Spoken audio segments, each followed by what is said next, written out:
I don't. It's on now. Is that it? Yep. Good evening, ladies and gentlemen, and welcome to Let's Talk CFL podcast, episode number 621. I'm your host, Christopher Jones, coming to you from Merritt, British Columbia. We're going to talk some football tonight, and that's Canadian football, CFL. We are 2/3 of the way through the season, through the sentence. It's not a prison term. Each team is playing 12 games, so we're out of 18. That's exactly 2/3 of the way through. So we're going to do a bunch of different things. We're going to try some different things on the podcast tonight. We've been talking about it off a screen, and we're going to see if we can do that. And we're not really prepared for it, so we're going to play, and maybe next week we'll have things a little better, but we'll get into a couple of good rants. There's some interesting things that have happened. We got a Milt Stegall, Mike O'Shea standoff on Zach Caleros, and that's kind of fun. We've got Luke Wilson's off on a tangent, and that's kind of fun. I'm enjoying him. And we're doing a bunch of other stuff. So we're going to review the games really quickly, and then we're going to talk some bullshit and have some fun, and we're going to preview next week's games. We're going to talk a little bit more on those and see what happens, and have some fun. It's always enjoyable when we do this. So we got a panel today. Rick is on a cruise ship in Alaska. So he has to pay for his Wi-Fi, and he's only got so many minutes a day because of ration, because of the amount of passengers. I don't know what the hell it is. Anyhow, he said he was running out of Wi-Fi time. So he's not on the show tonight. And we have a new panelist, Scott Morledge, I think his name is. And he is he might be on the show next week. We'll find out what happened. He's his got a family issue right now, so he's spending some time in the hospital with his wife. So I don't want to get personal on that. We'll let it go. But we do have three other participants here. We have Michael Douglas. Michael Dennis. Michael Douglas. He's dead, isn't he? No, he's still alive. Is he? He's got to be about 105 then. No, that's his dad. He's dead. Kirk Douglas is dead. Yes, dead. Mike Douglas isn't yet. Okay, Mike Dennis from Portland, Oregon. Spartacus. Mike, how you doing, buddy? I am doing great. It was just a great weekend last week, and I thoroughly enjoyed Saturday evening, the best Saturday night I've had all season. Okay. Will McDonald, Calgary, Alberta, Stampeders fan. How you doing, buddy? I am just fine. Last week, I went 0 for 4 for the first time in the history of this podcast, and I've been on. I don't think I've ever done it. 8 years, I think. And I'm glad Mike Dennis had a great time on Saturday night. The nice thing for me is it was my oldest son's birthday, and we had dinner for him, so I didn't watch a bit of that game live. So. And then I looked at the score afterwards, and I was like, yeah, don't need to do that. Because I'm all about not watching things that depress me. So. And you should be, sorry, one thing I was going to say. You should be absolutely ashamed of yourself if you lose a football game to the Edmonton Elks. No. No. You should put your head in a paper bag and not show up at Calgary Stadium for at least a week, which the Stampeders have decided to do because they're on a bye this week. Yeah, so, you lost to the team and what has the MOP. What's worse to losing to the Elks is losing to Cody Fajardo. Like, wow, that is low. That is low. That's MOP. Oh. Anyways, that's all I have to say. Go ahead. Charles Cliff. Hello. British Columbia. My favorite BC Lion fan. How you doing, buddy? See, I got Lions on today. Oh, I'm doing well. What? All right, that's very good. I'm doing all right. I mean, just going back to what Will said. I mean, losing to the Elks, losing to Cody Fajardo's. The only thing worse than that is losing to the Ottawa Red Blacks. Wait a minute. We did that. Yeah. Well, yeah, I kind of wish I hadn't seen that either. Calgary did it twice. Yes, but that's Calgary. And we did that despite having a 14-point lead in the fourth quarter. I know. Yeah, that was possible? not a shining moment. How's that possible? The defense sucks. And Sean White picked the worst time possible to miss a field goal. I know. That's how. He I know. makes that field goal and nothing else, and the Lions It's over. win. And It's over. And he's made tougher ones than that. So I don't know, but I digress. Other than that, I'm over it. It's good. It's Wednesday. I'm here. We're not even at the games yet, and you're already depressed. Yeah. Okay, so there's our panel. There it is. We're going to talk football now. I'm going to jump over here to the Sparky numbers because he gave them to me. And the first game of the week was Friday night. It was the BC Lions into Ottawa. It was an absolute. It wasn't a bad game. It was just a terrible ending. BC puts up numbers. They're an offensive team. Their defense puts up numbers in the opposite direction. There's no response. There's no discussion to this game. It was an absolute shit show. When you lose to Ottawa, you have no right to hold your face in public. It's terrible. I mean, losing to Edmonton, losing to Ottawa, losing to Toronto. I mean, we've lost to Toronto and Ottawa so far. We still got a game against Edmonton. There's still possibility for the trifecta for the Lions here. Okay, it just boggles the mind what's happening. Yep. So anyhow, this game ended up 34-33 on a last-minute field goal, wasn't it? Yes, by Ottawa. Yes, it was. And so total score was 67. Everybody on the panel, everybody picked BC to win. So everybody lost. Charles picked up an extra 26 points. Will got 8. CJ got 16. Rick with 12. Sparky with 18. And Mike with 22. Good job there, Charles. You were close. You went high. The second game was the Hamilton-Montreal game. Now, this is another game which is Montreal was a powerhouse at the beginning of the season with their quarterback, Davis Alexander. They lost their quarterback. I don't know if he's gone for the season or not. He did go in the sixth game, which is pretty much up now. Is he ready to come back and play football? I don't know. Hamstring injury could last 2 years. He came back too soon. He came back too soon before. 100%. 2 flies with 1. Look at that. Anyhow, Montreal absolutely sucks with their backup quarterback, which was McLeod Bethel Thompson. Then he's out on the 6th game. Then it was Caleb Evans, and he's out on the 6th game. And now they got James Morgan. And with backing him up, we have Cameron Dukes and Shea Patterson. Shea Patterson was with the Riders last year, and he was with Montreal before that.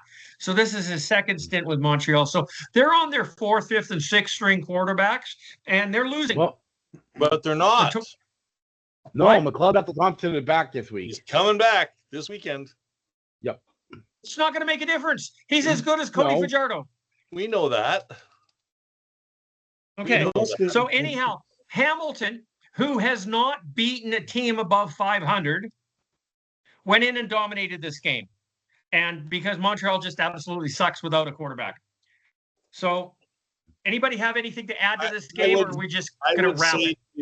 I would say to you, Hamilton is not even as close to as good as they think they are. No, they're not. Not a little bit. No. I honestly believe Hamilton and Edmonton are pretty much on par. You know you're in trouble when Bo Levi Mitchell runs for a touchdown. You know you're in trouble. Yes. Well, the most exciting part of that game was when Davis Alexander got into an argument with Kenny Lawler, and they were fighting it out verbally throughout the entire game. Yeah, they were on the sidelines. Yeah, on the sidelines. Awesome. So this finished up at Hamilton 26, Montreal 9. It was a whopping. We all picked Hamilton. Oh no, sorry. Will picked Montreal. Rick picked Montreal as well. I'm not sure why you guys did that, but I think it was just to be different, and different you were. We all picked up 100 points, but the McDonald's. Charles added an extra 10, Will 16, CJ took a measly 4, Rick popped in 28 points, Sparky was 6, and Mike got minus 11. Oh no, he got 20 points. Okay. I'm having fun here. Okay, so that was the end of that game. So we're going to jump into the Saskatchewan-Winnipeg game. This is the Banjo Bowl, and this is something that we should have discussed a little bit better before time, because Mike, being the newbie that he is, doesn't really understand the principle behind the Banjo Bowl. And Rick did try to explain it, but I don't know if he did really well. Do you understand what happened? Do you know why it's the Banjo Bowl and where it is? Not really. Okay, so the Labor Day Classic game has always been in Calgary. Hang on, in Calgary, between Calgary and Edmonton. It's always been in Saskatchewan, between Saskatchewan and Winnipeg. It's always been in Hamilton, between Hamilton and Toronto. It used to always be in Montreal, between Montreal and BC. Yeah. Okay? And that just took a backseat for some reason. I have no idea, and I don't really care. It wasn't really a rivalry. We don't have a rivalry with Montreal. We have a rivalry with Winnipeg, if anything, and Calgary. So the next week, they do a home and home. So it would go from Calgary to Winnipeg, and those two teams would play again. And it would go from Saskatchewan or Regina and go into Winnipeg. And then it would go from Hamilton to Toronto. Well, they took out the Toronto rivalry. It's now gone. That second game is not there because they put Montreal, Ottawa, and BC on a bye. So Toronto, those two teams, Toronto and Hamilton, had to play somebody else the next week, right? Or take a bye or something, right? Mm-hmm. So that rivalry has just been shot down, unfortunately, and it's one of the oldest in the CFL. And I'm very disappointed in this. But back to the Banjo Bowl. The Banjo Bowl has been notoriously back and forth, and Saskatchewan usually wins the Labor Day game. Winnipeg usually wins the follow-up game. Same within Calgary and Edmonton, which it worked out this year. They split. We told you that that's notoriously what happens, regardless of how good the teams are. They always pick their game up an extra notch for this rivalry weekend. And they do the same thing in Saskatchewan and then in Winnipeg. So a long time ago, Winnipeg had a kicker by the name of Troy Westwood. And the rivalry between Saskatchewan and Manitoba and Winnipeg has been notoriously violent. Okay, not violent as in fisticuffs and riots, but it's just been very meanful and spiteful in a good-natured way for the most part. You will find, and the fans travel back and forth between the two games, okay, as they do in the Alberta game and the Southern Ontario game. But you will find pictures posted on the internet of Winnipeg Blue Bomber fans going into Saskatchewan and the entering Saskatchewan sign, welcome to Saskatchewan sign, and all the Winnipeg guys are taking a piss on it. Okay. And they'll post this online, right? And there's always been a big joke about Saskatchewan being, you being an American is very similar to the Ozarks, okay? With a lot of inbred, incest sort of type of thing. And this is the battle that goes back and forth between these guys. So back to Troy Westwood, the kicker for Winnipeg. He said off the cuff one night, what's that? Quote, go ahead. Quote, he said, Saskatchewan fans are a bunch of inbred banjo picking inbreds. Okay. And he got in a lot of trouble for this, and he got called out, and he was fined by the league and a whole pile of things. So he was made to give a public apology. And he said, I have to apologize for my comment of Saskatchewan fans being a bunch of banjo picking inbreds. I am sure that most of them do not know how to play the banjo.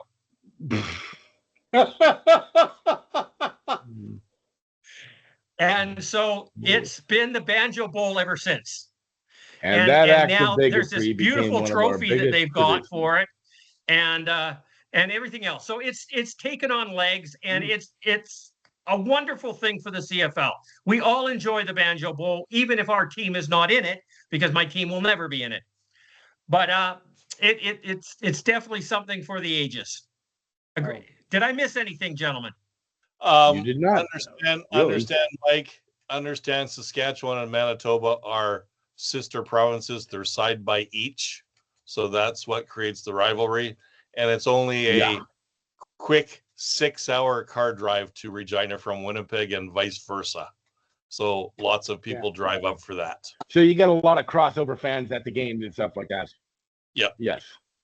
And they travel for every game, and not just the Banjo Bowl. Like Rider fans will drive, take a bus. There'll be bus loads of Rider fans that go to Winnipeg to see a game. If it's not the Banjo Bowl, like if they're playing 3 games in the season, because the first one's Labor Day and the second one's Banjo Bowl, they play another game. The fans will make the trip in mass. Okay, that's good. That's good for the league. It's a good rivalry. It is. It is. And it was a good game. It was a good football game.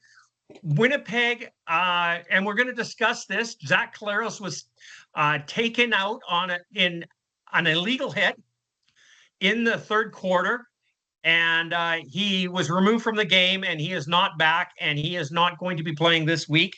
And we are going to discuss that in length later. Saskatchewan, this is 3 years in a row now that they have taken out the Winnipeg quarterback with an illegal hit or violent hit. And it's in their forte. It's just their MO says we're going to abuse quarterbacks, and they do. And Saskatchewan fans always jump to the post and defend their players, and it's sad. Do you realize that was the first time Saskatchewan has won the Banjo Bowl since 2019? Yes. Yep. And you know who the quarterback was in 2019, right? Cody Fajardo. There you go. Wow.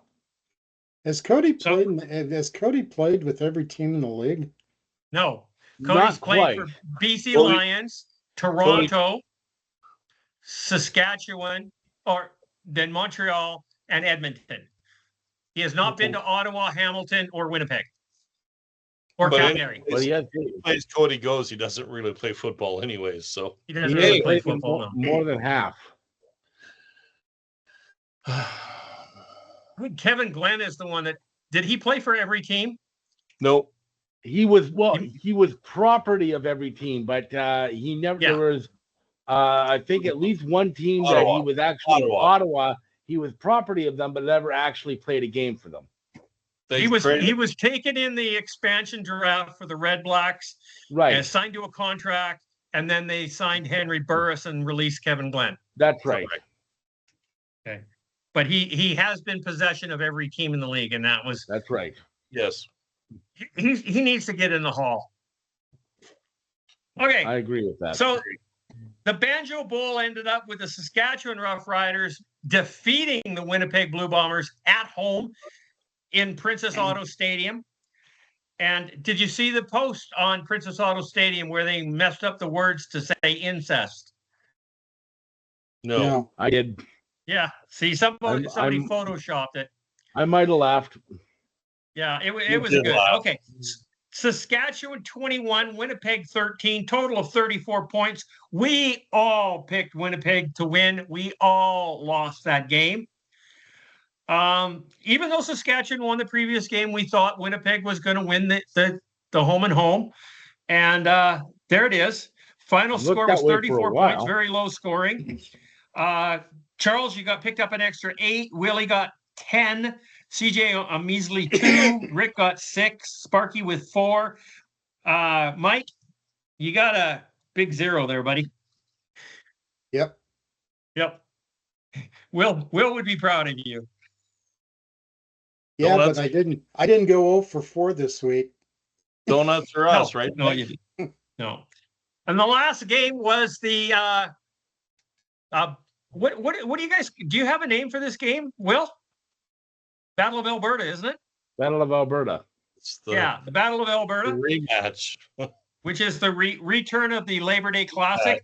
Had Calgary going into Edmonton, and Edmonton fucking owned them. Yep. Like from the beginning of the game to the last minute, they owned them. And Calgary is a dominant team this year, and they just shit the bed. I haven't looked yet because I'm scared to look. I haven't looked at the 2 long runs Rankin went for. I haven't looked yet to see if Adam Big Hill was the middle linebacker on those plays. I don't remember. I didn't see Adam on the field at all. Oh, I don't remember. No, he definitely played. I saw him out there. I don't know if he was out there for those plays. That I couldn't tell you. I got to look at that. But Rankin just ran untouched. Yep. So 200 yards, baby. And they were long, and they were touchdowns, and they were back-to-back plays, weren't they? Yeah, not quite, but close. Back-to-back series. Yep. They might have been. Yeah, I think they were. You know, even a broken clock is right twice a day. Yeah. So Edmonton took the victory on this one, 31-19. Total of 50 points scored. We all picked Calgary to win, except Mike. Mike actually grabbed Edmonton on this one, gave him his 2 victories for the week, which was better than most. Better than everybody. He was the dominant force this week with 2 victories. Charles, you picked up an extra 24 points. Will, you nailed it at 50. CJ got 34, Rick 12, Sparky hit 4-0, and Mike, you got 24 points. So that's how that week went really quickly. Oh, where's the Sparky numbers here? I got to go back in there. Oh, there we go. So the week ended this way. The big winner was Mike with 244, Sparky with 168, and Charles with 168. You two tied. CJ came in at 156. Will 84, and Rick down at the bottom there with 58 points. Way to go, Rick. Now we have, I'm going to call it a 3-way tie for first place between CJ, Will, and Charles, because CJ's in at 44.60 and Charles is at 44.02. So there's only 58 points separating us up there, okay? So it's close. Sparky's back at 4,200, Rick's at 3,600, and Mike with 3 games is in it at 776.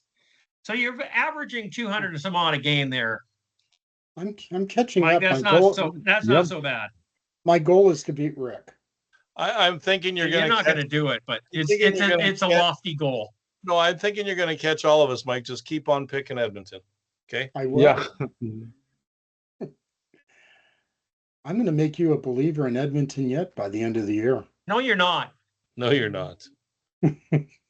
Okay, so we ended up with the power rankings. We finished them up this way. Saskatchewan is in first place. And I don't know if any of us actually believe Saskatchewan is the best team in the league, but they did win again, which is what they do best right now. They now have won 10 games this season. They have the best record. They have the best record, so we're going to have to do that. I think head-to-head, if they went today, they wouldn't be able to beat Calgary again, and they've lost twice already.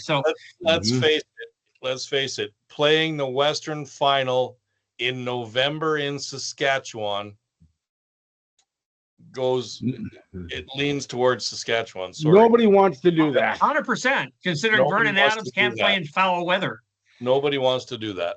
So nobody wants to do that. Probably the Riders don't want to. Okay, so we put the Calgary Stampeders in second. They dropped down to second place. Winnipeg is in third. Everybody put Winnipeg in third place except CJ and Mike. Mike put Toronto there for some stupid reason, and another dumb reason I put Hamilton up there. So I know why Mike put Toronto there. Why? Because Cody Fajardo used to play for them. Cody used to play for exactly BC. Where you were I knew, and he got BC exactly down at the fucking bottom. Yeah, what's that all about? Yeah, come on. You just Cody Fajardo hater there, Mike. Okay, so Hamilton in fourth, Toronto fifth, Edmonton is in sixth. Seventh place was BC, Ottawa, then Montreal. Montreal's dropped to the basement now, and I don't see them coming back up until Davis Alexander returns to the roster. They're just the only way that Montreal is going to be winning games is if they play Ottawa, and I'm not even sure that's going to help them. Yeah. So there's our power rankings. We did argue back and forth on them, but we're fairly consistent on it. Everybody picked Montreal in the basement. Everybody picked Saskatchewan in the top. And in between, we had a bit of an argument. And so be it. That's why we've got this averaging things, and we put out our own power rankings. There we go. So the standings for the let's talk CFL Pick'em standings.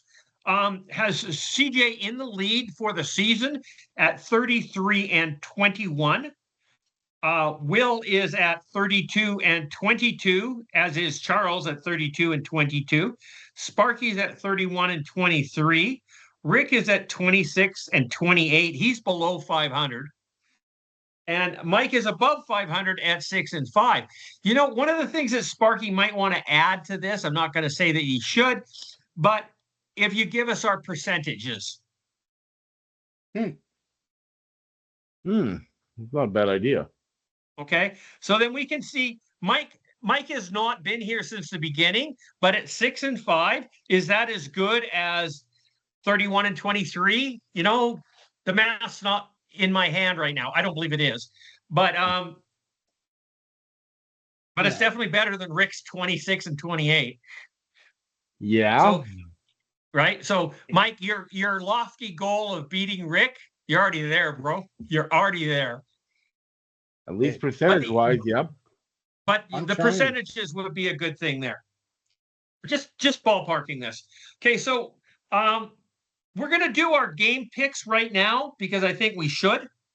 And then we can go off and have our discussion and what's going on. So we have 4 games this week. The first one up is the Winnipeg Blue Bombers are playing in Hamilton, playing the Ticats. Now, Winnipeg has not performed at all this season well. Okay. They're not anywhere. They're a shadow of what their former self has been. Zach Caleros is out. Chris Strebler is the starter. And they're playing Hamilton with Bo Levi Mitchell. Now, Hamilton has not beaten a team above 500. Fortunately for them, Winnipeg is not at 500. Or are they? No, they're 2 games under. BC's 2 games under. So is Winnipeg. More than that. Well, Winnipeg's even. Winnipeg's 500. They're 6-6. Right now, Winnipeg's 500 and 6-6. Yep. Okay. Yeah. Don't mind me. Yeah. They're at least 1 game up on BC. Fair enough. BC's 5-7. So Winnipeg is 6-6. But on the other hand, Hamilton is only 7-5. So I know. They're not that far off. But like I said, Hamilton hasn't beaten a team above 500 yet this year. Nope. Not that Winnipeg has either. Nope. So it's going to be a very tough game. So the CFL, the writers at CFL.ca, Jamie Nye has taken Winnipeg.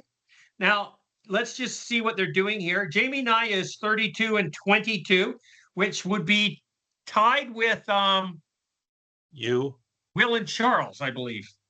Okay. Okay. Matthew Cause is 33-21. That's tied with CJ. So is Christina Constable. And Vicky Hall is tied with Will and Charles at 32-22. And the leader right now is Pat Steinbeck at 35-19. Wow, way to go, Pat.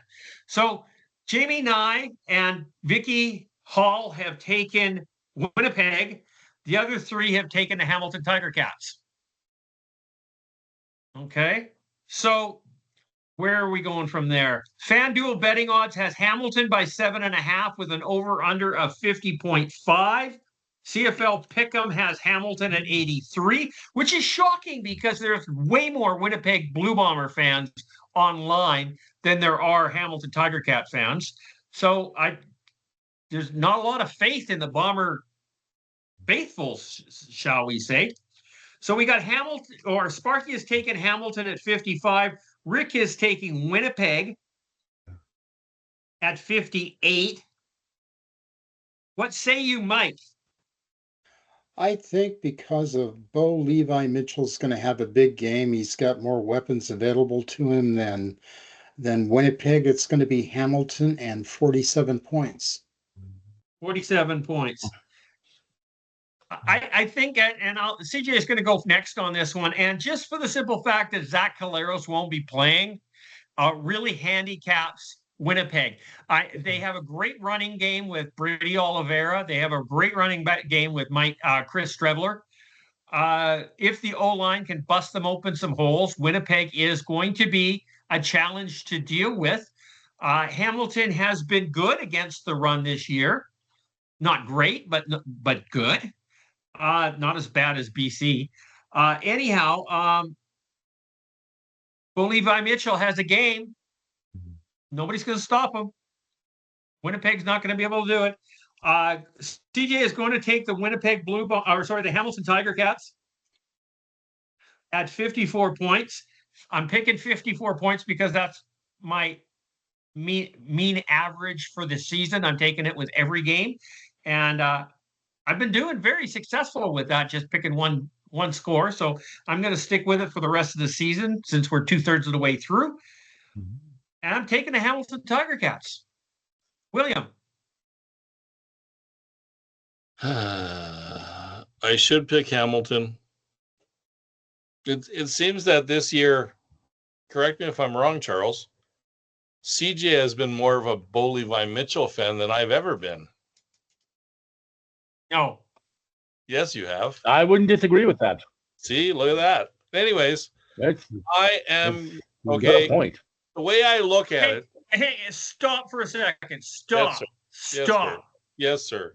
Stop. If you're going to put Bo Levi Mitchell against Cody Fajardo, who are you going to take? Say that again.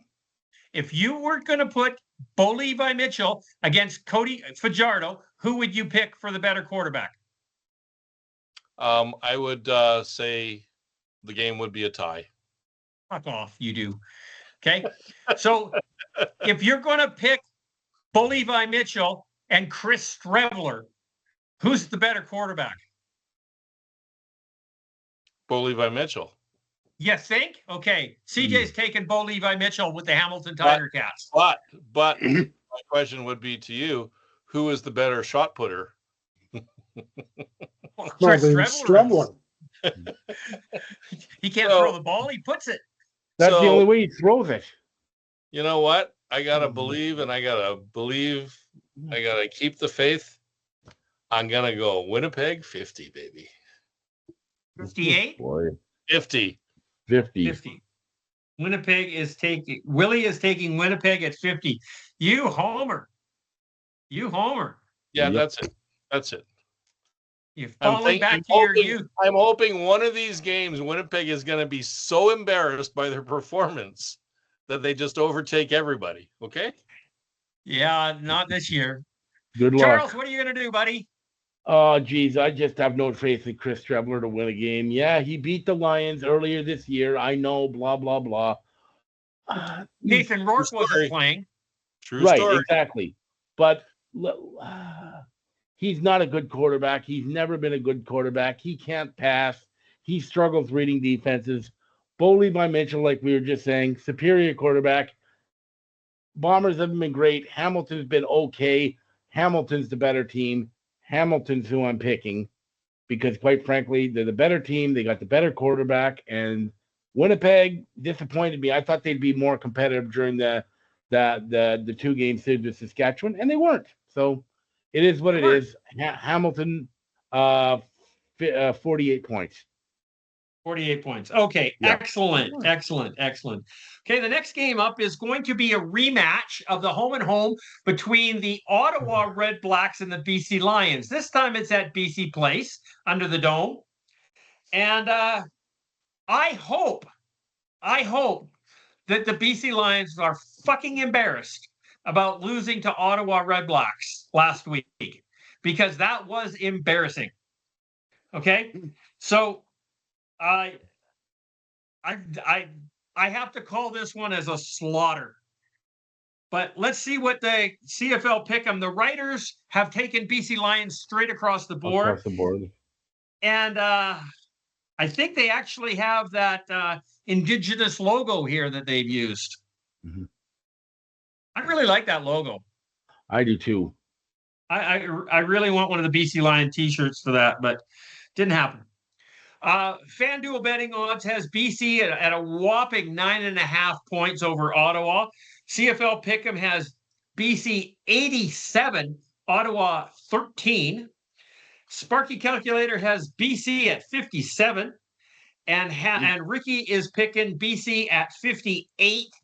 CJ is taking the Lions. I'm taking my Lions. No doubt about it, at 54 points. I don't have to explain this. BC is a better team. They have the number one quarterback in the CFL, and the team has to start playing like it. The defense has to start playing like it. Special teams has to start playing. Didn't what's his name get a punt return touchdown in the Ottawa game? Yeah, Seven McGee and they did. still Yes, fucking lost. Mm-hmm. You did. It was a tough game to watch. I'm sitting there. My wife comes in and she goes, "Is this the Lions that you're watching?" Because it's been a lot of football. And I said, "Yes, it's BC." She goes, "How they doing?" And I said, "They're whooping them." And then I come out like half an hour later and I go, "They lost." Yeah. Well, and she goes, "How does that happen?" I said, "I have no fucking idea." You have no to idea say how that happened. the last 3 weeks, Ottawa has been a second half team. They played lousy to start the game, but they come back in the second half. And I would say in the last game against you guys, against BC, they won the second half, and that's why they won the game. They won the fourth quarter. Dustin Crum is not a bad quarterback. Dustin Crum is the better quarterback in Ottawa. Absolutely. I do not like Drew Brown. My opinion. I'm very opinionated about quarterbacks in this league. The biggest Achilles heel for your team is the defense, and that's what scares me in this pick. Because it scares me too, but I can't not pick BC. You guys are a better than a 5-7 team. You should not be 5-7. You should be up there. I was gonna say not when you're averaging more than 30 points a game. No. You should not be 5-7. No.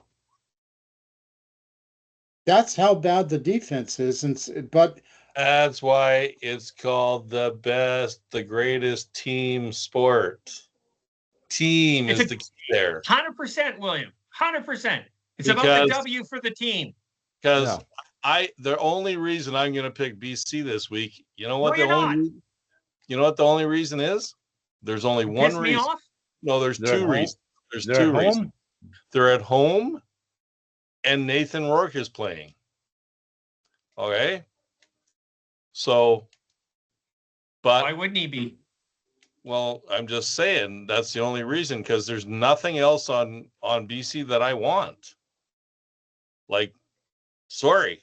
I mean, well, in all honesty, James Butler is the number one rusher in the CFL. Yes, he is, but they still lost. And you know, I was thinking this week, you know, and I don't want to downplay it, Mike. I thought, you know, Mike, what is Mike doing? Is he nuts? He's a Edmonton Elks fan, okay? He's new to the league, and he's an Edmonton Elks fan. And is he insane? But then I thought of you and Charles. You've been BC Lions fans since I've known you. True. And since I've known you, you haven't really had a sniff. Nope. Just saying. It's true. Just saying. So keep it up, Mike. Anyways, you want my pick? I'm going to go BC 48. We're screwed. So just before you guys do that, William. Yes, sir. I've been a BC Lions fan since 1971.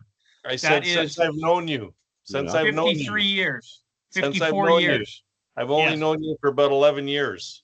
I know that. So for 54 years, I've been a Lions fan, and we have lost epically in that time. Yes, you have. Epically. So if I'm going to stay a Lions fan through that garbage, then this is a piece of cake, because actually I think they've got a decent team. They could actually turn this season around. Is this the 2011 BC Lions that needed one special piece like an Arland Bruce to make a difference? Well, they just got a TJ Lee. So is the defense going to become much better? I doubt it. I doubt it. If you're putting the season on TJ Lee, oh my Lord, they need one piece. They need one piece, CJ. They need a defense. Yeah. Sorry. Christopher, they need many. They will not win because Calgary's got the best defense in the league. Doesn't matter. Calgary is going backwards. They lost to Edmonton, Mike. Come on. Give your head a shake. And they lost Flo. So okay. Yeah. Charles, BC Lions. It can't happen Ottawa again. It can't happen again. Okay, it better not happen again. But I think they're going to be bounced back. I don't think it's going to happen again. I'm praying it doesn't happen again. BC 55. The Lions are a better team than Ottawa. I fully believe that. Let's not set the bar very high. If BC doesn't come out pissed off this week, then you might as well write the rest of the season off. Yes. Well, just release the entire fucking defense. Just let them go. Because we're better off not having them on the field. I just have to step away for a second. I'll be right back. Okay. Right? I mean, seriously, all they do is let the teams march down the field. Well, fuck, we don't even need them on the field to do that. They can just go off and do it. No, sir. So, Mike, you have to make a pick here. BC or Ottawa? It is so tempting to go with Ottawa. It is really, really tempting because of the BC defense, but I concur with Charles. They're going to be pissed off this week. There's no way BC can lose this game. So it's going to be BC in 52. 52. I'm not going to say BC can't lose this game, but they fucking better not. Okay? Well, I don't get emotional about the losses. I really don't. But yeah, you do. Yeah, you do. I can't believe the stupidity that's out there right now. Okay, so the next game up, we have the Edmonton Elks are going into Toronto to play the Argonauts. Now, this is the toughest game to call this week because they're both cellar dwellers that are on an uphill slide. Uphill slide? Because we're just waiting for them to fall back to where they're supposed to be. Jamie Nye, Matthew Cause, and Vicky Hall all took the Argos, with Pat Steinberg and Christina Constable taking the Elks. Now, Pat Steinberg is leading, and Vicky is in second place. So, they're faithful into the Elks here. We'll see what happens. It's a tough game to pick. It's a very tough game to pick. FanDuel has the Toronto Argonauts by 3.5 points with an over-under of 56.5. CFL Pick'em has a dead heat split between Edmonton and Toronto at 50 points each. Sparky Calculator has Toronto at 57. Rick is taking Toronto at 58. And CJ is taking the Elks, Edmonton, at 54. With absolutely zero confidence in this. I think Toronto's the better team. I think Toronto's going to win. I can't pick the Argonauts. I will not pick the Argonauts as long as Chad Kelly is on the roster. And since he's actually going to be dressed and on the sidelines, fuck them. Is he really? Is he really? Go Elks. Yeah, he is. Didn't know that. Yeah, he's backing up Nick Arbuckle. Sparky was going on and on and on about the fact that Chad Kelly is going to dress for this game and he is going to take over the starter's role. And Nick Arbuckle is leading the league in passing. Nick Arbuckle is winning football games right now. Nick Arbuckle is got control of this team and this team is playing for him. How could you possibly pull him out of there and put a loser like Chad Kelly in there? Dinwiddie should be fired immediately if he did that. Well, if Might Dinwiddie not wants be. an if Dinwiddie wants an unemployment check, he's going to put Chad Kelly in there. So Nick It may Arbuckle not is be starting his for the call. Argos. Chad Kelly is dressed, and that's the way it is. So I'm taking Edmonton. Sparky and Rick are taking Toronto, which is probably they're going for. I'm not keeping first place this week. I'm going to lose it to whoever takes Toronto, but I'm perfectly okay with that. Mike, who are you taking on this one? I've already written it down, okay? I just need his score. Okay. 50 but you have to say it out loud so Sparky takes it because he won't believe you. It's going to be Edmonton in 50. Rankin's going to have another big game. We're playing, Fajardo's playing like an MOP. He's not. Yes, he is. And so I truly He's believe playing like a mop, CJ. Come on. he's Playing gonna like he's gonna lead Edmonton to the promised land. So He's going to sweep them. Mop. Mike, can you please repeat your score? Was that 6-0? 5-0. 5-0. Mike is taking Edmonton Elks at 5-0. William? You know, I've taken a lot of courses in my lifetime where they say if you repeat something over and over and over again, it will come to fruition. And that's why Mike is saying Cody Fajardo is the MOP because he wants it to happen. So I'm going to say Edmonton, they are a young team and they're not very good. But guess what? They beat the best team in the CFL last weekend. They kicked their ass. They did. And Cody Fajardo's head is going to be so big, it's not going to fit on the airplane. Okay? and so I am going to pick. He is an arrogant prick. Yes, he is. No, he's not. Oh, he has been. He's so full of himself, Mike. Don't yes, give me a break. Is. You need to give it a little time, Mike. He's the if nicest you watched an guy interview of Cody Fajardo after that game, the only reason the Elks won is because he played. It's all about Cody.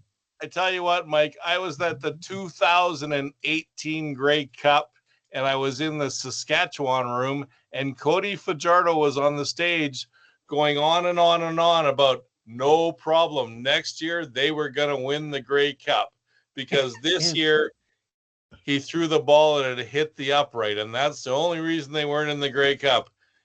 And I'm still waiting for him to be in the Grey Cup with Saskatchewan Roughriders. It never happened. Spoiler alert, they did not win the Grey Cup next year. And they made him leave town. Anyways, I am going to leave town. I am going to pick the Toronto Argonauts, and I'm going to say 51. The Will's taking over first place. No, Charles. Don't forget, Christopher, I picked Winnipeg too. Oh, yeah. Okay, so we might end up being tied. Charles. This is, for me, the toughest game to pick this week because it is. Toronto. But it's easy for me. Toronto's been playing well. Edmonton, they just came off beating Calgary, and they beat them handily. But that's the exception, and it is more the rule. I think they get cut down. This game is where? Edmonton or Toronto? Toronto. It's in Toronto. In Toronto. Last time the Argos played at home, they put 52 points on the BC Lions. They're not a bad home team. Who's coaching Toronto? Ryan Dinwiddie. You think he's a good coach? No. Well, he has won 2 Grey Cups. Won 2 Grey Cups in the 4 years he's been head coach. I don't think he's a good coach. I don't either.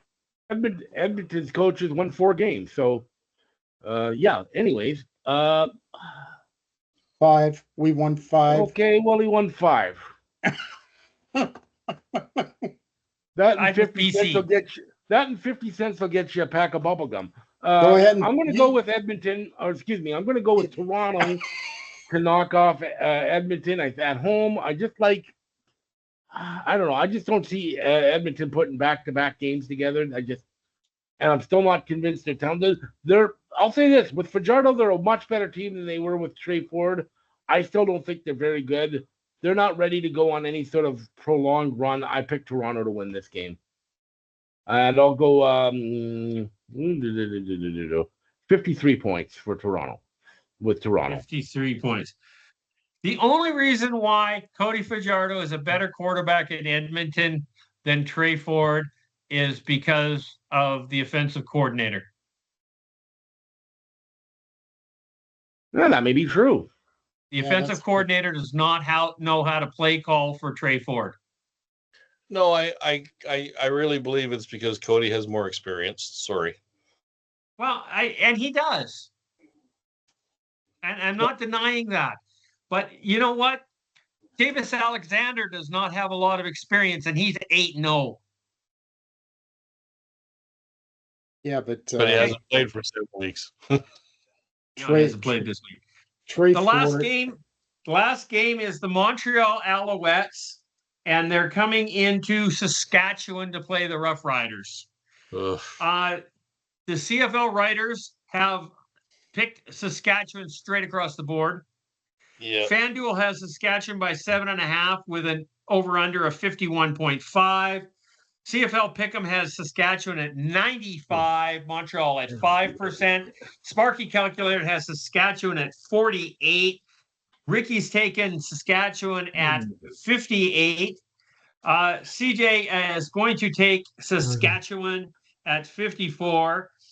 There's not a hope in hell that the Montreal Alouettes are going to win another game this season until Davis Alexander comes back and plays football. And even then, I don't know. They are beaten down. This team has beaten down. And if you're saying McLeod Bethel Thompson's coming back, it's not going to make a difference. And it's certainly not going to make a difference against the 10-2 Saskatchewan Roughriders. So I'm taking the Riders all the way at 54 points. And Charles? Sorry, Saskatchewan, or excuse me, sorry, Montreal. You guys, I think, are about to get your asses handed to you. Saskatchewan's the far superior team. They just are. McLeod Bethel Thompson coming back, it's not going to make a difference because when he was playing before, it didn't make a difference then. Saskatchewan's a better team. They're going to clean Montreal's clock, I'm thinking. I'm going Saskatchewan 60. I think Montreal gets blown out here. Is that 6-0? 6-0. Okay. Willie? Yeah. Tough one to call, isn't it? No, it's not because Montreal doesn't have a quarterback. But you hate Saskatchewan. You know, Mike, a couple of years ago when Saskatchewan played Edmonton, yes, I would say it was going to be a draw, and I'd leave it at that because I hate both those teams, okay?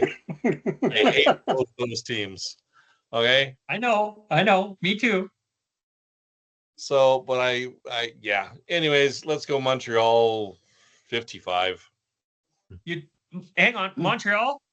No, sorry, Saskatchewan 55. Okay. I had to clarify that because you said Montreal. Yeah, I know, Saskatchewan. Michael. McLeod Bethel Thompson is terrible. So they're going to get their butts handed to them. It's going to be a Saskatchewan and 59. You know, I kind of find it funny that we all say Montreal is going to be absolutely shitty. And if you look back in the last few weeks, I don't think they've scored 10 points in any game. Okay. You know, they're like 9-7 and whatever. It's been terrible numbers. And then you guys are all, I'm going 54 because that's what I'm doing.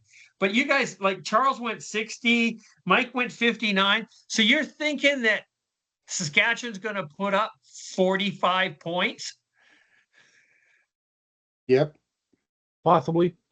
Hey, yeah. I'm just clarifying, okay? I'm just clarifying. You know, if this game was in Montreal, I'd probably pick Montreal, to be honest with you. You're a liar. No, I'm not. I can see your point with that because Saskatchewan, the last 3 weeks have not really been, they've won, but they've not won convincingly. Last 3 weeks, No, the last whole season, to be honest with you. agreed. They are winning. They're not winning convincingly, but they're winning. And Montreal is probably the worst team in the CFL. So Saskatchewan doesn't have to try real hard to beat them. So even in their mediocre state right now, inconsistent mediocre state of the Saskatchewan Roughriders, they're still better than the Montreal Alouettes. But I wonder, just hear me out here for a second. So Montreal's defense hasn't changed. They still have Sankey. They still have Beverette. They still have all those good players. If Alexander comes back before the end of the year, which he probably will, maybe. Hopefully. Do they make a run at the whole thing? Do they end up in the Cup? They might. They just have to get in the playoffs. Very possible. Yeah. Yep. But right now, they're not going to make the playoffs. No. Not at this because the crossover is stronger. Why is Davis Alexander make that team that much better? I mean, it's clearly they're a different team. He's a young guy, and I think they absolutely have faith in him. They have unrelenting, undivided faith. And have you seen what the other quarterbacks have done? Well, they're not any good. Probably not, because they haven't done anything. Montreal offense doesn't have to be that good because their defense has been stellar. Okay? The problem is that Montreal defense is on the field so much, they're so tired, they're so beat up, and they lose in the second half of every game. Mm-hmm. Yep. Montreal just doesn't put any points on the board. 7 points, 10 points, or 9 points. Sorry, the last 2 weeks, they haven't got 20 points total. You can't win a game unless you score 20 points. Yeah. I'm actually surprised Davis Alexander isn't in there this week because the last week the announcers said he was looking good in their warm-ups. He was killing it. Have you ever had a hamstring injury? No. They feel fucking amazing until they don't. Okay? And he was out on the field. He was playing really well. He went for a little jog to the end zone, and he came up lame, like badly lame. And he feels really good until you don't. Yeah. And the worst thing you can do is come back too soon, which he already did. Yeah. So if he comes back too soon the second time, actually, it's going to be years. Actually, it'll be the third time because they said he was dealing with that injury in the spring. It's a lingering injury. It doesn't go away. It's not a quick healing injury.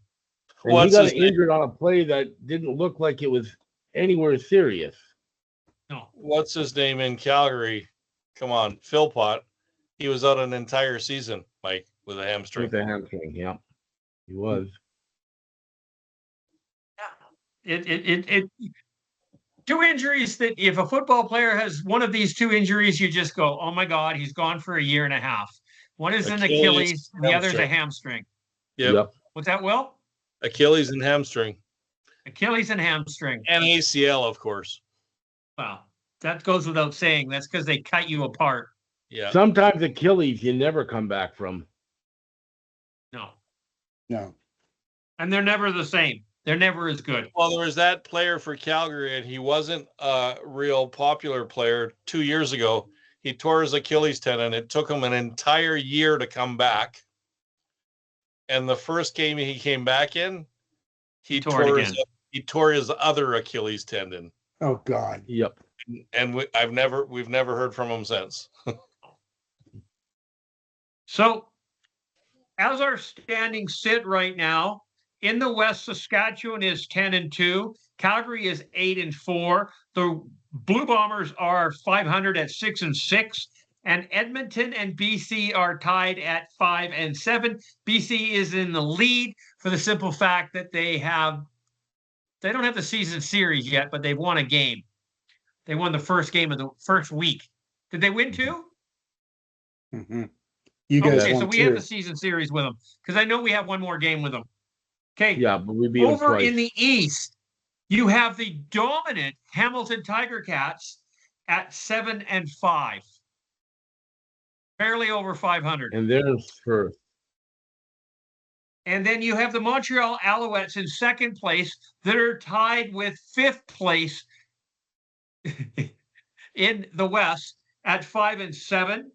And then Toronto and Ottawa are both 4 and 8. Yep.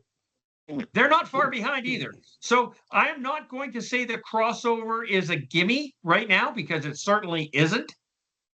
Because Toronto wins one more game, BC loses one more game. So a tie goes to the East. Let me ask you a question. If there is a tie, does it matter who won game and game series during the season? Okay. No. The Eastern team gets it. You have to be better beat the point-wise. Eastern team. You can't. Because I have to beat them clearly. I've got, in what I've looked at, I've got Montreal and Toronto tied at the end of the year at 8 and 10. Okay. And that's tied with BC and Edmonton. So there might not be a crossover. So there wouldn't be in that case. You know what? 3 weeks ago, I would say I was adamant there was going to be a crossover. Now I do not guarantee that. No. Nope. Not the way that Winnipeg and BC are playing, and I don't have any hope for Edmonton. So, no. Could there be an Eastern crossover? No, absolutely not, because there's no way Ottawa is going to beat Winnipeg. Winnipeg's up at 6 and 6. Ottawa's at 4 and 8. There's not a fucking hope that Winnipeg is going to lose every game and Ottawa is going to win 3 more. I don't think they're going to win 3 more games. No. But if you look at it, BC, they play in the rest of the season. They play Calgary twice. Yes. Saskatchewan once. Okay. So. And Edmonton. Yeah, Edmonton doesn't count. That's a win. It's a BC win.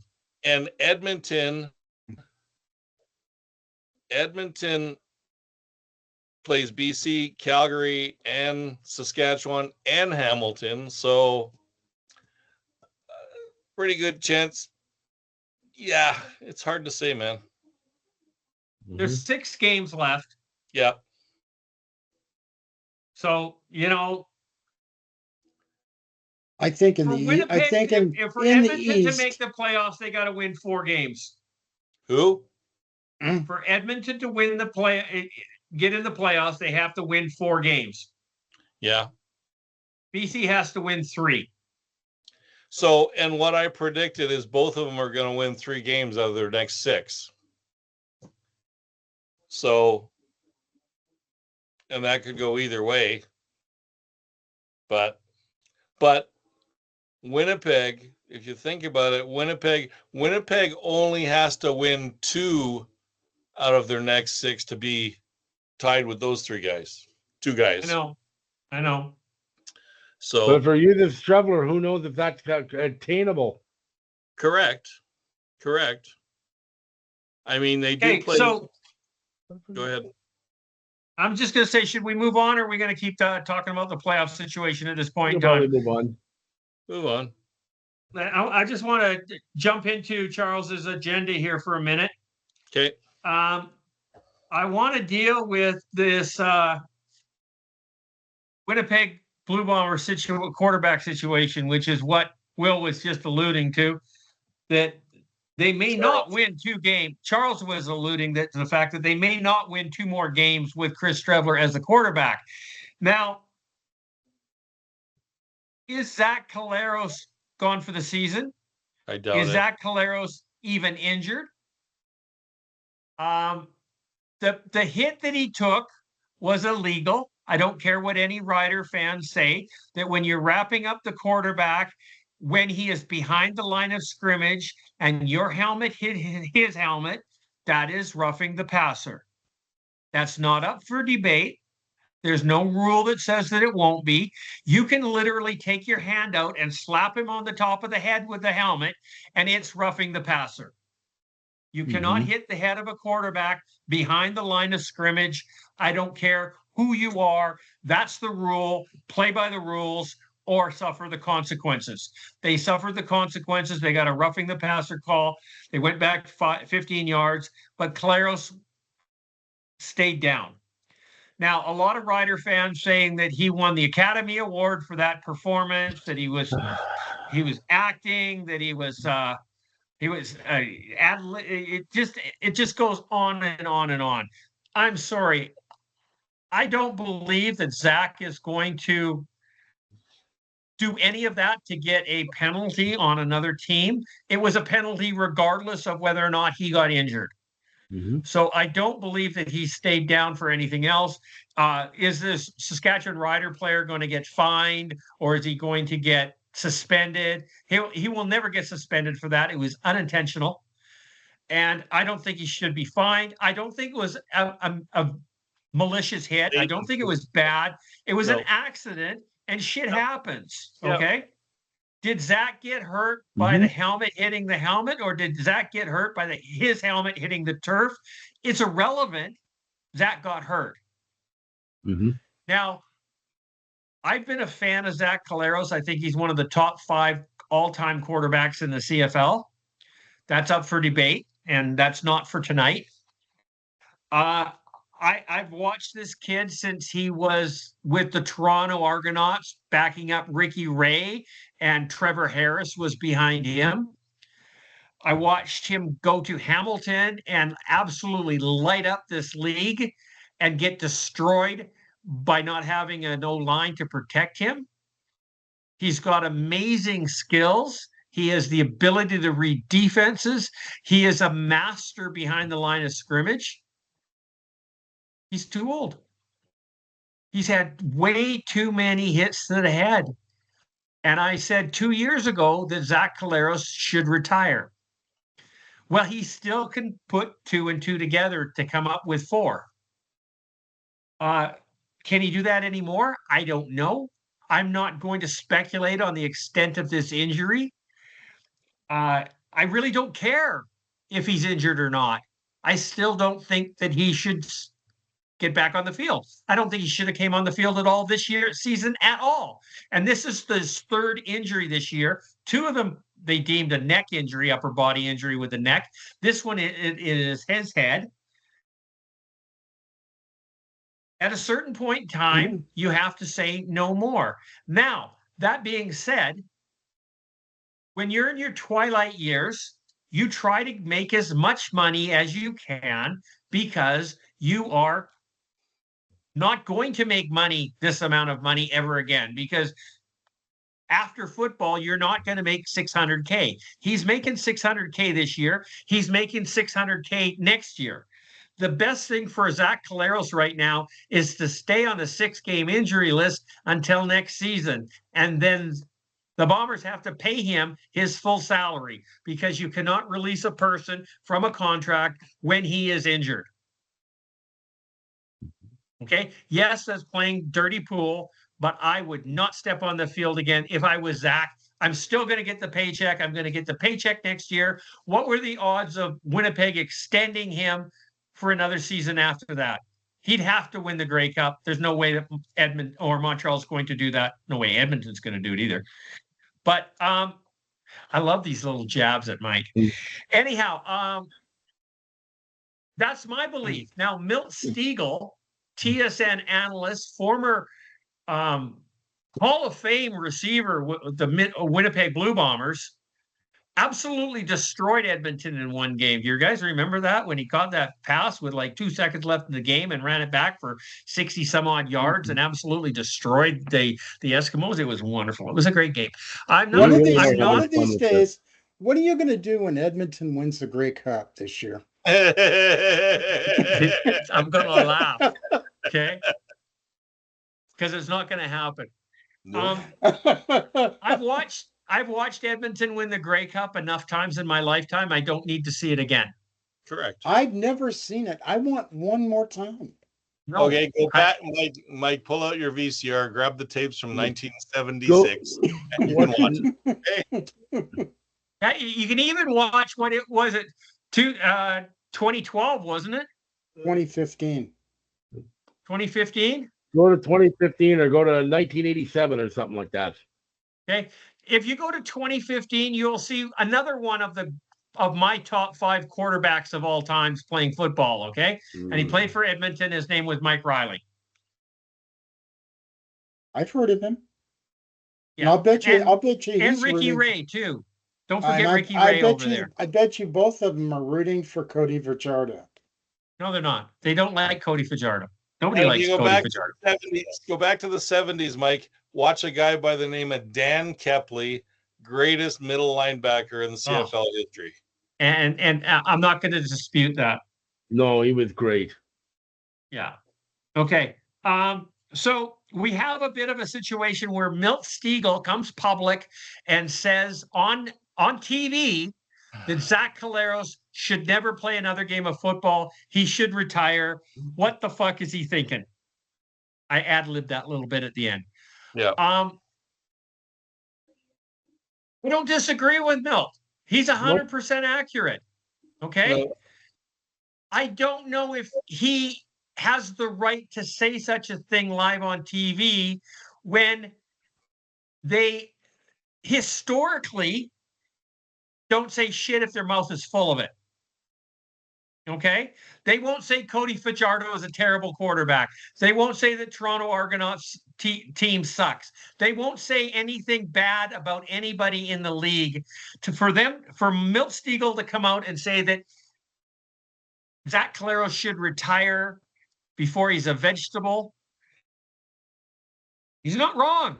He's absolutely not wrong. I am just really surprised that he did it. Okay? Then on the flip of the coin, we've got Mike O'Shea, the head coach of the Winnipeg Blue Bombers, comes public, which Mike usually doesn't say too much of anything about anybody. He kind of avoids the media like the plague. And he called Milt Stegall out saying that he has no right to talk about somebody's personal health issues publicly. Mike O'Shea is correct. Okay? I don't have the right to talk about Zach Collaros' health issues, but I'm going to do it anyhow. Mike is correct in that aspect of things. Now, where he has a problem with is he says 2 things. I don't care about the fans. What the fans do not need to know about somebody's personal health issues. And I disagree that full disclosure is what the fans want, which the fans should have. They are the number 1 stakeholders in this league. If there are no fans, there is no reason to have a coach because there's no football being played and there's no players and there's no salary and there's no nothing. The fans are the most important part of this game. Number 2, he insults 2 of the major sponsors. He calls out TSN, Milt Stegall at TSN, and he calls out the gaming companies because he doesn't give a shit about the betting odds, that they do not need to know the health issues of his players, and he is insulted by having to give an injury report. Why has this man not been fined by the league yet? You can't come public, trash your 2 biggest sponsors and the biggest stakeholders in the league and go away unscathed. Where's this commissioner? I haven't seen him. I haven't seen him. Charles, what do you think on this subject? Yeah. Am I right? Am I wrong? Am I an idiot? I'm an asshole? Yes, I am. Well, I don't think you're wrong. Milt Stegall, I'm 100% agree with because I said it around the same time he did it. Zach Collaros should not play in the CFL again. I don't give a damn if Mike O'Shea agrees or doesn't agree, he's got a vested interest in Zach Collaros playing. So he's not the least objective guy out there. Look at this guy's got a history of concussions. He's 36, 37 years old now. This is the second time in about 5 weeks he's been knocked out with concussion-related injuries. And when he's been in the lineup playing healthy, he hasn't been that good. All right? All guys got to hang it up at some point. And I'd like to see Zach Collaros be able to walk when he's 50 years old and not be confined to a wheelchair and not be losing sleep in the middle of the night because he's got migraine headache. He probably does that anyways. But come on. First of all, saying, oh, he has no business talking about a medical. He's not talking about any medical condition. He's talking about what we can see with our own eyes. He's getting knocked out with concussions. He's giving an opinion based on what he sees. I'm giving an opinion based on what I see. Zach Collaros should not play football again. He's a multi-time Grey Cup winner. He's a multi-time MOP. He's a quarterback that has nothing to prove anymore. He's a first ballot Hall of Famer. Of course he is. For the sake of your family and the sake of quality of life, he should be hanging it up, full stop. And if Mike O'Shea doesn't like that, that's too damn bad. Okay. Agreed, 100%. Where I disagree with Milt Stiegel is on an economic level, and I said it already. I don't think Zach Collaros should retire at this point in time. I think he should sit on the disabled list until next season, where he can collect $600,000 and retire at the end of next season. If he retires now, his contract is void. Is that an asshole move on the Winnipeg Blue Bombers? Yes, it is. But thinking about what he has given to that team with 5 straight Grey Cup appearances, 2 victories, a plethora of good times, I think he's earned that money, even though he hasn't, because he hasn't played for it. If they're going to give Darian Durant $40,000, they can give Zach $600,000. 70,000. I stand corrected. Actually, I'm going to sit corrected, but yeah, you're right. It was $70,000 that they gave him as a signing bonus. So that's where I think Milt is wrong. They shouldn't be calling for his retirement, but they shouldn't let him back on the fucking field. And if it's Mike O'Shea's fault because he hasn't groomed another quarterback, that Winnipeg doesn't have a pliable backup, that's not Zach Collaros' responsibility. Right? It's not his. And yes, maybe it is because he said, yes, I'm good to play. I can play. Doesn't matter. You're responsible for having a plan B. Any player is going to tell you that. No one player wants to sit out. No. I separated my shoulder 3 times in one lacrosse game. I still wanted to play. The ref threw me out. Tape it up. Let me play. Mm-hmm. Players are idiots. When the game is on, players are idiots. So, I don't know. William, your thoughts, buddy? Yeah, I really have a different take on this whole thing. Okay, so I think Zach Collaros has been having this discussion with his family since the first time he got a concussion. Okay? Maybe not the first time, but probably the 5th. No, you probably talk about it because you're in those things and you want to know how they're doing. And I'm sure they've had this discussion more often than we've had this discussion. I hope so. And we don't know what goes on behind closed doors. Maybe Zach's plan is exactly what you're talking about. You know what I mean? No. Sit on the disabled list, collect your $600,000, yada yada yada. And I was gonna also point out that these and I'm sorry, I'm gonna call them idiots. These idiot Saskatchewan fans who on, I think it was Saturday night, was it? They were online, and I was talking to them about this hit on Zach Collaros, and all of them were saying that it wasn't a hit to the head. And I mean, all you got to do is look at the replay twice. That's the penalty. Okay. They whacked him. It wasn't intentional, but once again, with concussions, they're exponential. It takes less and less every single time. And that was enough to give him a concussion, in my mind. I don't know if it was the helmet to helmet that gave him the concussion. I don't know. I don't know. But it could have been. His head did rattle inside a little bit. But Milt Stegall can say whatever he wants, but Milt Stegall was probably the same as Zach Collaros, wouldn't come off the field unless he was dead. Okay? Players are like that. As far as Mike O'Shea, I Charles, what you said about Mike O'Shea and all he cares about winning was Zach Collaros, I think they probably have a better relationship than that, to be honest with you, because you do get close to these guys after you've been with them for a long time.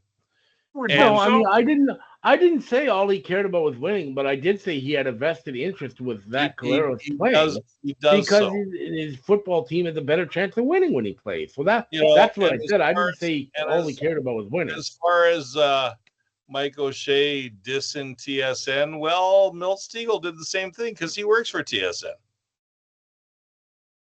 We didn't diss TSN. But he's saying that Zach Collaros shouldn't play again. So I don't have a problem with that. Now, Mike O'Shea did not say that Zach should play, that it's nobody's business. What he basically said is that is between the doctors and Zach Collaros. And he's not wrong. This is the decision for Zach Collaros. It's not a decision for Mike O'Shea, and it's not a decision for Milt Stegall. In fact, it could be a decision for Mike O'Shea saying, the only decision that it would be is, no, I'm not playing him anymore. He's been beat up too much. So whenever you make a decision yourself, whenever you make a decision, what do you put into it to decide on things? You collect information and you educate yourself, correct? That's what I do. Okay. And I would think that Zach Collaros, out of all of us, probably have the biggest education on this.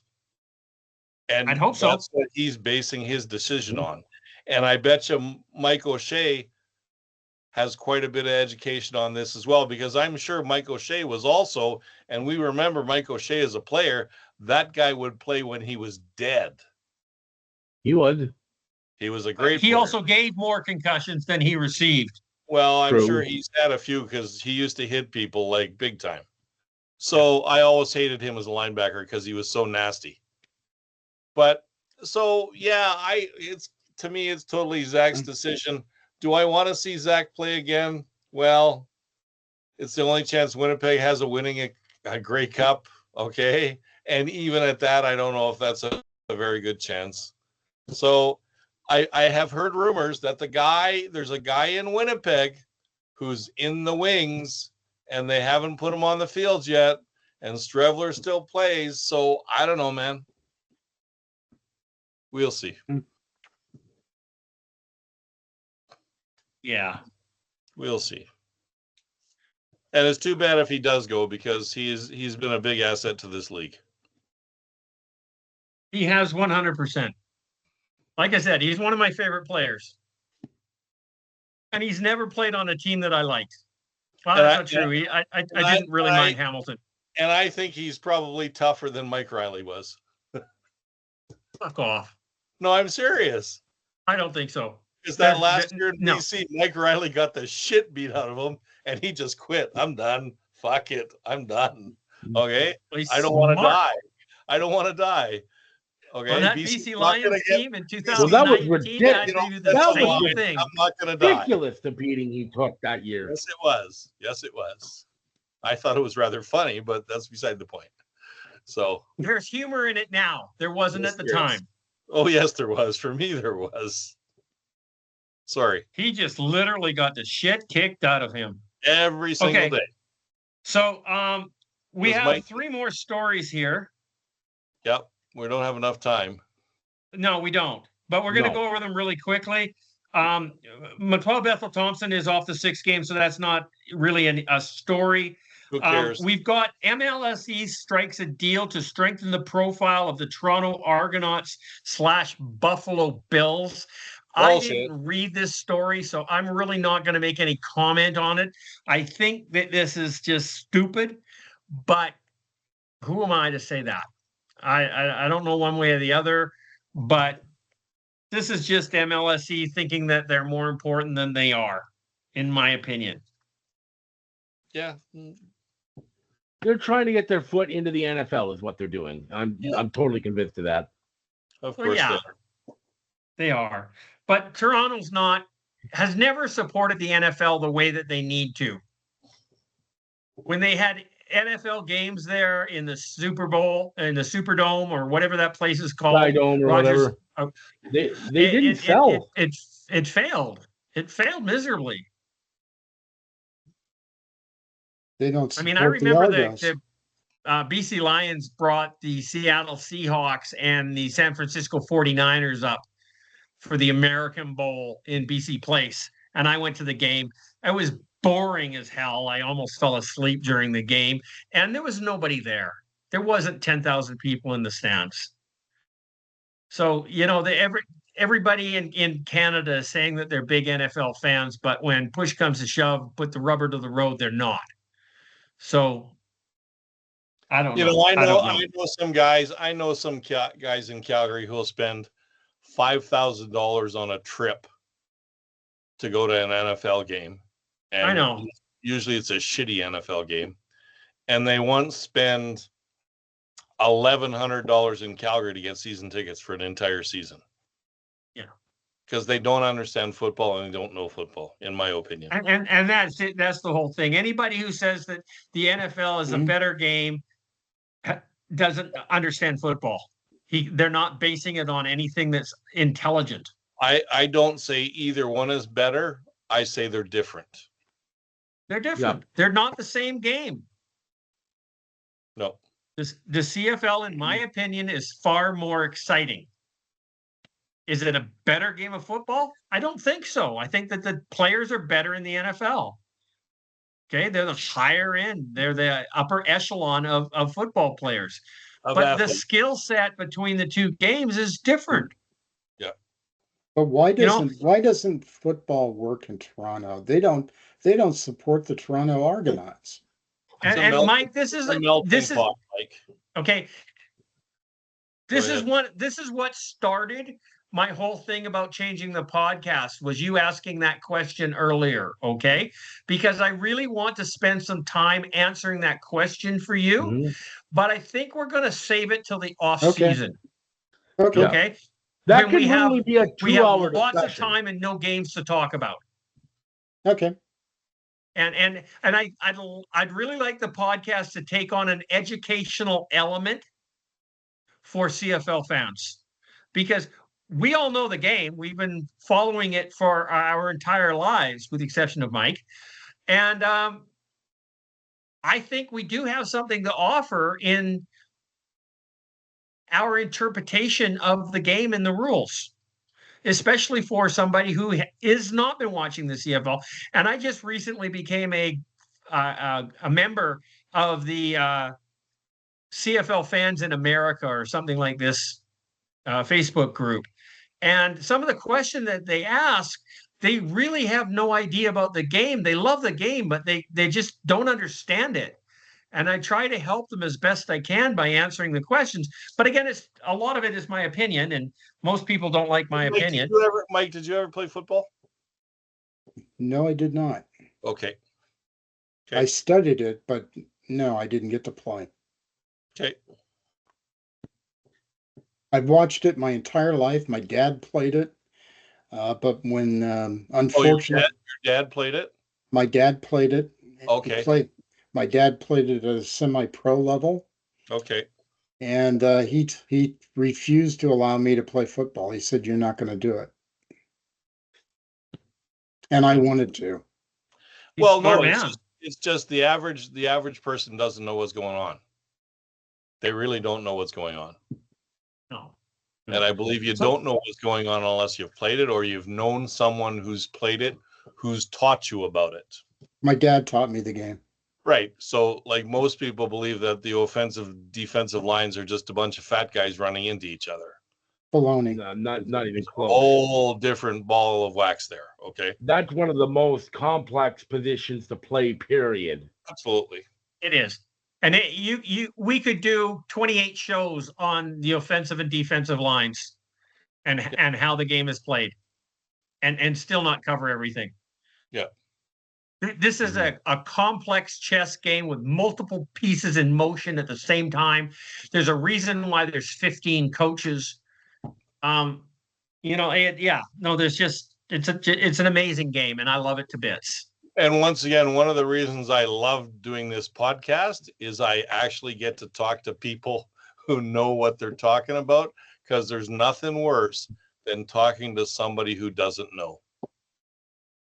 So I have been studying the game my entire life. Yep. And I love it. Yep. I disagree with you, Will. Just because somebody doesn't know what they're talking about, as long as they have an open mind and are willing to learn, I will discuss football with them. Yeah, but if they're going to make stupid comments, then I agree with you. I don't have time for stupid questions or stupid comments, okay? That's why, so Mike, for 35 years, I had company season tickets and I used to take clients. And everybody used to say the same thing to my office afterwards. Was Will mad at us during the football game? And they're like, well, why? Well, because he didn't talk to us. Well, it's because he's watching football. I don't talk to people when I watch football, okay? And that's why I don't sit next to people who don't know what they're talking about. So that's all. I played basketball at a high level. Yeah. And when I go to a Blazer game in a suite taking clients, I generally do not talk. Yeah. Yeah. I'm watching the game. I think that's fair. Yeah. Me too. I'm there to watch a game. I'm not there to socialize. And that's the problem that Winnipeg has right now. They've built this stadium for the sole purpose of fans socializing with each other. They're not watching the fucking game. And I'm a guy who, because there's lots to watch, and most people don't know what to watch. They watch the guy throwing the ball, trying to connect to a receiver, and when they don't have a game like that, they find it really boring. Sometimes I'll go to games by myself, and people say, "Oh, how could you go to the game by yourself? Don't you get bored?" That's some of the best games I'm at, because I can sit there by 100%. myself and concentrate on the game. Absolutely. Yeah, I had one season ticket for a decade. I went by myself. You know how many? I've got a I'd rather go with myself than to go with somebody who doesn't understand what football is.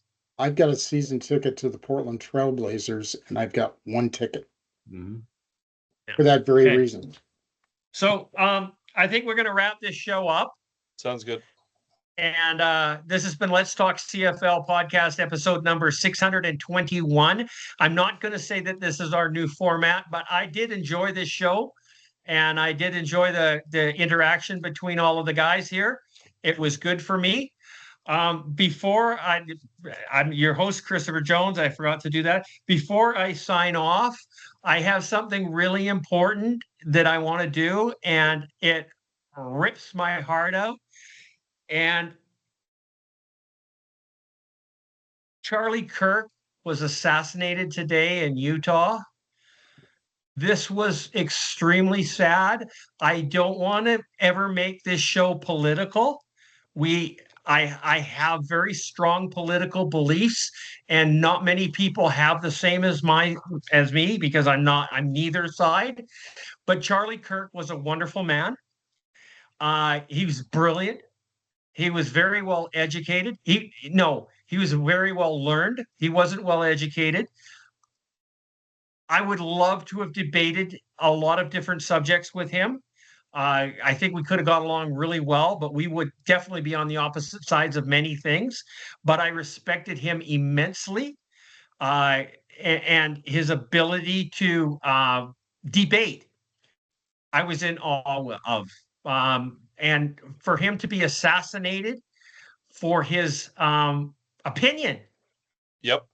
is absolutely ludicrous. It is sad. It shows the state of our society. I'm not going to pick on the country in which he's from or where it happened because that's irrelevant. Society in itself has gone the wrong direction. And I don't care who did it. I don't care why you did it. What happened? It was wrong, and it's very sad. And my heart goes out to this family, his wife, and 2 or 3 very, very small children. I feel bad. 2. 2? Yeah. 2 very two small daughters. children. 2 young daughters. Yeah. Yep. Yeah. It's very sad.